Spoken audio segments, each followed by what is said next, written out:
वैसे तो दुनिया में 57 से अधिक इस्लामिक देश मौजूद है, लेकिन क्या आप जानते हैं कि इस धरती पर एक देश ऐसा भी है जहां पर कुरान के पढ़ने और इस्लाम के तबलीग पर पूरी तरह से प्रतिबंध है। इस देश में मुसलमानों की आबादी सैन्यों के बराबर है और हालत ये है कि अगर आपके घर में कुरान और बाइबल जैसे धार्मिक किताबें पाई जाती है तो इसके लिए आपको सजाए मौत भी हो सकती है। बाहर जापान के सहीलों पर बसा हुआ उत्तर कोरिया दुनिया के लिए डिक्टेटरशिप की मिसाल बन चुकी है। कहने के लिए तो ये लोकतंत्र है, लेकिन अगर यहाँ किसी का राज चलता है तो वो है किम जोंग उन का। नॉर्थ कोरिया दुनिया का उन चुनिंदा देशों में से है जहां पर मंदिर, मस्जिद और गिरजाघरों को बनाने पर पूरी तरह से पाबंदी है। बीबीसी के एक रिपोर्ट के मुताबिक 2011 में उत्तर कोरिया में मुसलमानों की आबादी 3000 के करीब थी और जो अब घटकर 0 हो रही है। इस देश के मुसलमान या तो उत्तर कोरिया छोड़कर बाहर चले गए या फिर उन्हें कत्ल कर दिया गया। उत्तर कोरिया में एक भी मस्जिद मौजूद नहीं है। 2013 में ईरान के द्वारा ईरान एम्बेसी में रहने वाले लोगों के लिए एक मस्जिद बनाई गई जिसके इस्तेमाल सिर्फ एम्बेसी के लोग ही कर सकते हैं।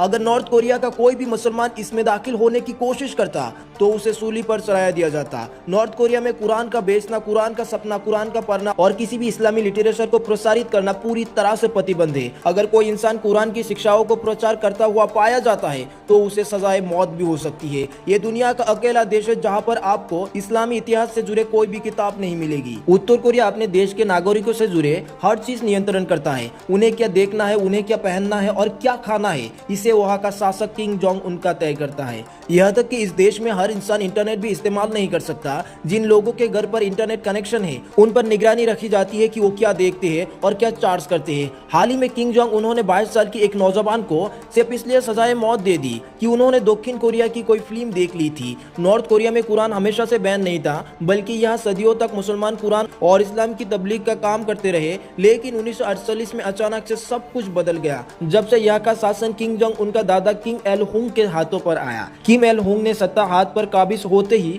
पुराने सारे कानून रद्द कर दिए गए। इस्लाम सहित अन्य धर्मों पर प्रचार प्रसार पर प्रतिबंध लगा दिया। नॉर्थ कोरिया में बस एक ही धर्म होगा, वो है किम जोंग उन का धर्म। क्लेम हुंग की दौरे हुकूमत में नॉर्थ कोरिया ने एक नई विचारधारा को विस्तार देने का काम शुरू किया जिसे चूचे आइडियोलॉजी कहा जाता है, जिसके तहत लोगों को धर्म छोड़ने पर मजबूर किया जाने लगा। लोगों से कहने लगा कि अगर उन्हें किसी की इबादत करनी है तो किम जोंग उनका बाप दादाओं की करे।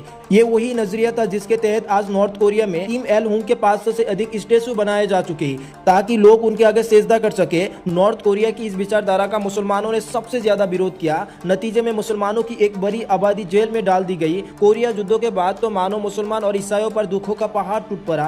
मस्जिदें बंद कर दी गई, गिरजाघरों को तबाह कर दिए गए, हर उस संस्था पर पाबंदी लगा दी गई जहां से इस्लाम की तबलीग का काम किया जा सकता था। अब ऐसी स्थिति में मुसलमानों के सामने दो ही तरीके थे, या तो अपना धर्म छोड़ दे या फिर उत्तर कोरिया से हिजरत कर जाए, क्योंकि सत्ता ऐसे जालिम लोगों के हाथ में थी जिनके लिए कानून और इंसाफ के कोई मायने नहीं थे।